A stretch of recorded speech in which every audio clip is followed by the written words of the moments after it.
toi et les hommes de Branham, vous et les hommes de Branham, ainsi que les hommes de Mormon, parce que j'ai déjà eu à croiser quelqu'un qui venait de Moon, il dit non, à ce temps, il ne sait pas ce qu'il y a. Vous appelez ça le livre vert. Les hommes de Moon appellent ça le testament d'accomplissement. C'est-à-dire, pour être sauvé, il y a un troisième testament et un troisième homme. C'est-à-dire, toutes ces histoires, allez faire une conclave, présentez-nous maintenant. Après Jésus, c'est qui?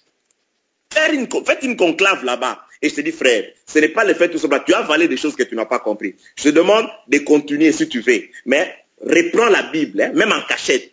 Commence à lire les Écritures que nous te donnons. Tu vas comprendre beaucoup de choses. Et demande au Seigneur Jésus-Christ, pas à quelqu'un qui se dit prophète, qu'il y aura une fin. Parce qu'il est écrit dans les livres des Hébreux que les sacerdoces de Jésus, c'est-à-dire sa royauté, il est sans fin. Pourquoi? Parce qu'il ne mourra plus. Il est mort, il est ressuscité. Il est le seul dont les sacerdoces restent permanents. Bien aimé dans le Seigneur, je peux t'expliquer des histoires. On n'a pas besoin de notre prophète parce que tu vas lire dans les Écritures. Nous, on retourne toujours dans les Écritures. Tu vas voir que Dieu n'a jamais utilisé un païen pour l'envoyer comme prophète, même chez les païens. Si tu dis, tu me donnes, je vais te donner un exemple. Si tu donnes l'exemple de Noé, parce que Jésus-Christ, quand il a parlé de Noé, il n'a pas seulement parlé du temps de Noé. Il a parlé de Noé, il a parlé aussi de Jonas. Regarde dans l'ombre, Dieu projette de sauver le peuple de Ninive, car Ninive ne faisait pas partie d'Israël. Mais Ninive était un territoire des païens, parce que ça parlait, c'était l'ombre des choses à venir. Mais regarde, Dieu projette, il a pitié des Ninivites, il a pitié des païens, c'était l'ombre des choses à venir. Cette histoire parle de la vie d'aujourd'hui. Dieu avait pitié des Ninivites. Mais regarde, pourquoi est-ce qu'il n'a pas suscité à Ninive un prophète païen quant à la chair pour prêcher Ninive, mais il a envoyé un juif. Il a pris un certain Jonas, qui était un juif, il l'a envoyé là-bas. Ça veut tout simplement dire aussi, votre argument ne tient pas debout selon les Écritures. C'est-à-dire, ou vous refutez complètement la Bible, dites que la Bible, c'est les mensonges. Parce que si vous avez des bases sur la Bible, donc c'est-à-dire, ça ne tient pas, rien ne tient. Parce que pour Ninive, Dieu a envoyé un prophète majeur à votre manière, ou un prophète messager qui n'était pas ninivite ou païen quant à la chair, mais il était juif quant à la chair. Et ça veut tout simplement dire que, pour confirmer que, en ce jour-là, 10 hommes de toute langue et de toute nation saisiront un seul juif. Frère, la promesse a été dite là-bas depuis Zacharie. Ils saisiront un juif par les pans de son vêtement. Ils diront, nous irons avec toi car nous savons que Dieu est avec toi. Les salis, Jésus l'a répété à la femme samaritaine. Les salis ne viennent pas des nations, elles ne viennent pas des Africains, mais les saluts viennent des juifs. C'est-à-dire pour être sauvé, la promesse du salut a été donnée à un juif. C'est-à-dire il devait être juif quant à la chair. Et ce juif, quand il est venu, pour vous, ce juif est parti. Mais je te dis que ce juif avait promis, il dit, je ne vous laisserai pas orphelin, mais je serai avec vous. Quand il est monté, il a fait des dons aux hommes. Quand tu me dis que ce juif vit au travers de ton prophète, c'est un ministre, je l'écoute, il parle du juif, auquel le Seigneur soit béni. Mais quand tu me dis, voilà, la Bible est passée, le temps du juif est passé, maintenant c'est le temps d'un noir, bien aimé dans le Seigneur, bien aimé ou frère, je te dis que tu n'as ni de base, ni dans l'ancienne alliance, ni je ne sais pas dans quoi, mais peut-être tu n'as des bases que dans la tête de la personne qui t'a inculqué ces histoires. Parce que lui-même, il sait où est-ce qu'il t'amène, qu'est-ce qu'il veut faire de toi. Parce que d'abord, il a fait un plagiat d'une personne qui a fait une thèse erronée, fausse, remplie des erreurs.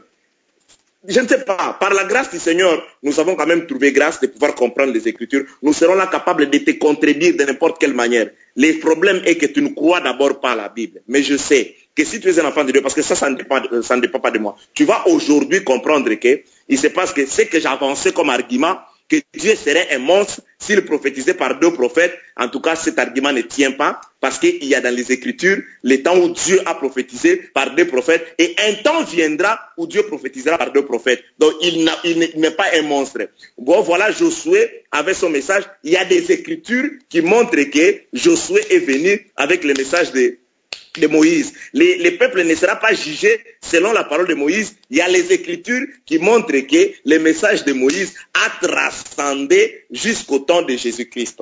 Alors, un autre jour, je ne sais pas, tu n'as pas touché là-bas, parce que si tu vas du côté d'Apocalypse là-bas, c'est là où nous allons vraiment t'expliquer par la grâce du Seigneur que même ce que tu dis, il n'existe même dans aucune écriture. Peut-être dans la tête de Branham, parce que ces histoires ne commencent pas par Kakou. Les messagers, ça ne commence même pas par Branham. Il y a quelqu'un qui l'avait prêché avant Et ils étaient, c'est qui? Ces gens des 7e jour, hein, les baptistes des 7e jour, c'est l'histoire. Ils ont prêché d'abord ça avant même la naissance de Branham, les histoires des âges les âges de l'église. À la 7e église, ils ont placé leur prophète. Alors quand Branham est venu, il a répété, il a fait le plagiat de ces gens. Il s'est mis à la tête, je ne sais pas, de la 7e église. Alors maintenant, je crois, c'est ton prophète qui est là. Allez-y, retournez faire une conclave. Trouvez-nous ou trouvez-vous qui est ce messager-là. Alors je retournerai pour te dire que les églises n'ont pas connu d'âge.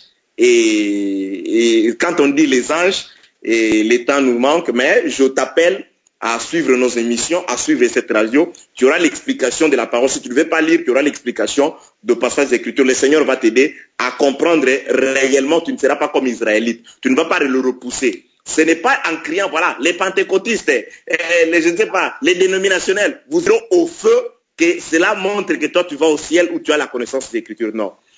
Montrer plutôt que tu as la connaissance des Écritures, c'est comprendre d'abord les Écritures. Comprendre les Écritures, c'est la lire et recevoir de Dieu une certaine grâce pour pouvoir la comprendre. Ce n'est pas comme ça. Parce qu'on peut être là et t'expliquer, voilà Josué, voilà qui il était. Parce que Josué, on lui dit d'ôter les souliers. C'est quelque chose qui avait déjà été dit à une personne avant lui. Josué, tout ce qu'il fait, on peut t'expliquer, voilà les tours de Jéricho, voilà tout ce qu'il a fait, mais sauf, il n'a pas eu les sacerdoces de servir Dieu dans les tabernacles. Il a hérité de Moïse la royauté. Il était le guide du peuple. Celui qui a hérité les sacerdoces, c'était Éléazar. Donc les sacerdoces est passé de Aaron à Éléazar. Là, Dieu dévêt. Moïse, il ôte les vêtements de Aaron, il le revêt à son fils Éléazar. Ça parle des histoires beaucoup plus prophétiques parce que c'était sur la montagne. Et Éléazar, à son tour, il le place à Finé. Finé. Ok. Bien-aimé dans le Seigneur, je vous dis, c'est un message qui est vraiment adressé à tout le monde. Nous sommes là, la parole de Dieu est là pour tout le monde. La Bible n'est pas à négliger. La Bible, c'est la parole de Dieu. Nous ne serons sauvés que si nous allons croire à Dieu par ce qui est écrit. Or, ce qui est écrit, le frère Jean le dit, c'est ce qui a été d'avance, le frère Paul plutôt, pour notre instruction à nous qui sommes parvenus à la fin des temps. C'est-à-dire, nous avons pour instruction la parole de Dieu. Et Dieu, après avoir, Hébreux chapitre 1, verset 1, après avoir parlé à plusieurs reprises par des prophètes et, je ne sais pas, à nos pères par des prophètes, à ce temps de la fin, parce qu'on est arrivé au temps de la fin. Dieu nous parle par Jésus-Christ. Et je laisse un dernier verset. Nous allons marcher parce que pour que le peuple de Dieu, ça, je vais donner 2 versets. 2 Corinthiens,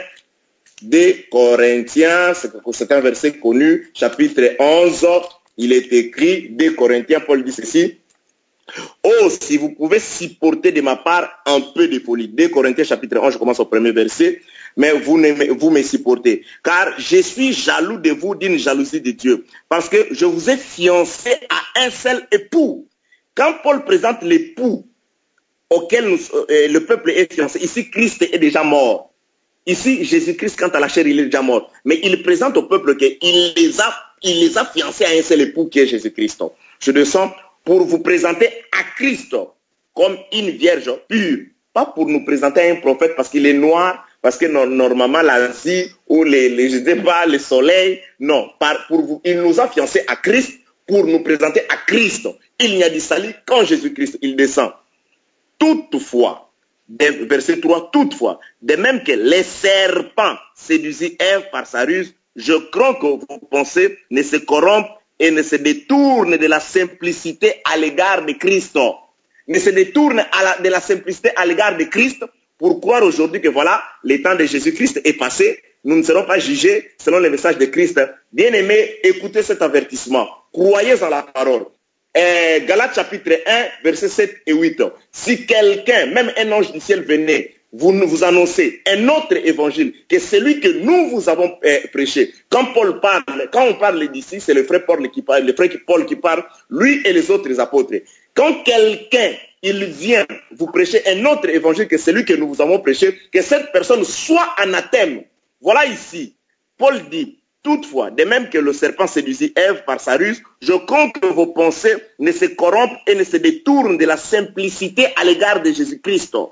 On veut détourner vos pensées de la simplicité à l'égard de Christ pour vous présenter un homme de ce monde, un homme qui a commencé, un homme qui a mouru et qui va mourir, un homme qui a des confusions, un homme qui n'est pas certain dans ses positions, un homme qui dit des choses qui se contredisent dans les Écritures. Bien-aimé dans le Seigneur, Jésus-Christ, pour prouver qu'il est le seul, il a été, avant qu'il soit quant à la chair, il est mort, il est parti, il est toujours, il ne s'est pas contredit. Tout ce qu'il a dit est arrivé, tout ce qu'il a prophétisé est arrivé, et tout ce qu'il a dit était la vérité. Il a expliqué la loi, il était l'accomplissement de la loi. Verset 4, 1 Corinthiens, 2 Corinthiens, toujours chapitre 11, verset 4. Car si quelqu'un vient vous présenter un autre Jésus que celui que nous vous avons prêché, ou si vous recevez un autre esprit que celui que vous avez reçu, ou un autre évangile que celui que vous avez embrassé. C'est-à-dire, voilà, il se passe qu'aujourd'hui, il y a des gens qui apportent un autre Jésus, un autre esprit et un autre évangile. Ils sont là. Voilà, les frères nous apportent un autre évangile. Voilà, la Bible, le temps de la Bible est passé. Voilà, à ce temps ici, il faut croire au messager, les cris de la nuit. Il dit des choses qu'il ne comprend pas, des choses qu'il a avalées. Parce que le frère et celui qui l'a annoncé, ils ne connaissent même pas les calendriers et l'horloge de Dieu. Parce que si le frère connaissait l'horloge de Dieu par Lévitique, il n'allait pas croire à ces messages de la nuit. Parce qu'il n'en est savoir qu'en Israël, par jour, on ne peut recevoir l'officiant du culte que 2 fois. C'est-à-dire, les matins, le peuple d'Israël était là, ils observent. Ils te voient avec un animal, comme étant sacrifice perpétuel. Le matin, vous abattez un animal sur l'autel. Quand vous abattez, vous faites le sacrifice, tu retournes. Le peuple d'Israël retourne aussi au champ, il va faire ses travaux. Il attend.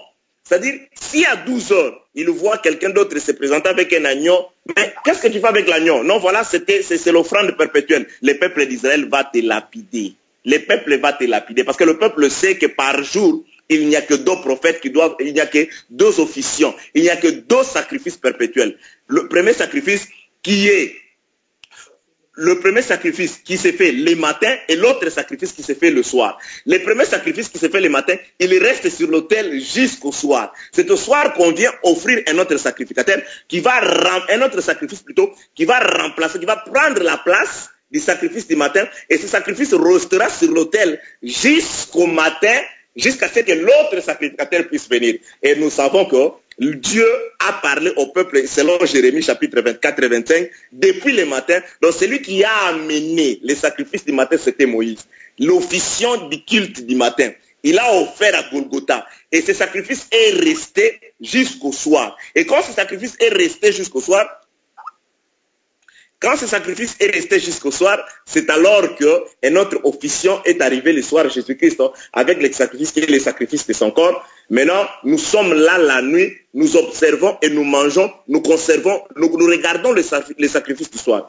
Donc, il suffit tout simplement de comprendre les Écritures. Ce n'est pas en criant et pentecôtiste, je ne sais pas, dénominationnel, vous êtes mort catholique. Les problèmes catholiques, pentecôtistes, je ne sais pas toi qui es, je ne sais pas, les prophètes du temps de la fin. Le problème, c'est revenir dans les Écritures, comprenez les Écritures. Vous allez retrouver que les Écritures ne parlent d'aucun noir, d'aucun américain, si ce n'est de Jésus-Christ. Alors, 1 Jean, je finis, merci, je finis. 1 Jean chapitre 4, il est écrit, le titre de Jean, 1 Jean chapitre 4, il est écrit. 1 Jean 1 chapitre 4, il est écrit. 1 Jean chapitre 1, chapitre 4, il est écrit, verset 1. 1 Jean chapitre 4, verset 1. Bien-aimés, n'ajoutez pas foi à tout esprit, mais éprouvez les esprits pour savoir s'ils sont de Dieu, car plusieurs faux prophètes sont venus dans le monde. Reconnaissez à ceci l'Esprit de Dieu. Tout esprit qui ne confesse pas Jésus-Christ venu en chair et de l'Antichrist. Donc, c'est-à-dire, et tout esprit qui ne confesse pas, il est écrit, tout esprit qui confesse Jésus-Christ venu en chair est de Dieu. Et tout esprit qui ne confesse pas Jésus n'est pas de Dieu, celui de l'Antéchrist, dont vous avez appris la venue et qui maintenant est déjà dans le monde.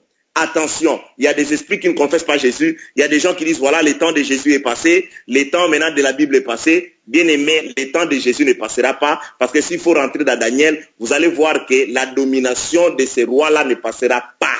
Donc ce roi-là, sa domination est éternelle. Jésus qui est mort, il est resté, il est assis à la droite de Dieu, c'est celui qui continue l'intercession jusqu'à la fin. Que le Seigneur te bénisse.